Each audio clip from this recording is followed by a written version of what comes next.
नमस्कार, हमारे YouTube channel में आप सभी का स्वागत है। मैं लेके आई हूँ आप सभी के लिए एक छोटा सा बेटी विवाह गीत है। अगर अच्छा लगे तो लाइक, सब्सक्राइब, शेयर ज़रूर करें और कमेंट करके बताएं आप सभी को कैसा लगा। अंगना बटोरी सीता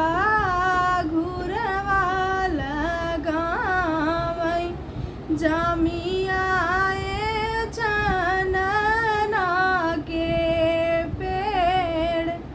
पेड़वा कटाई राम डरिया फनावई चला चली हमरे निदेश कैसे के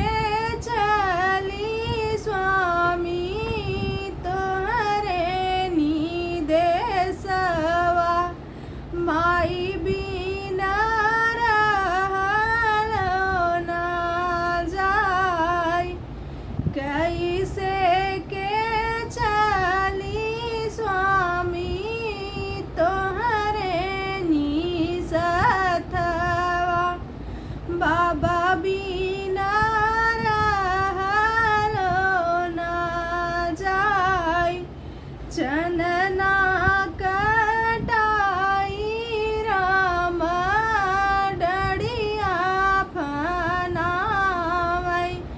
चला चली हमरे निदेश कैसे के चली स्वामी तोहरे निदेशवा चाची बिना रहलो ना जाय कैसे के चली स्वामी तोहरे निसथवा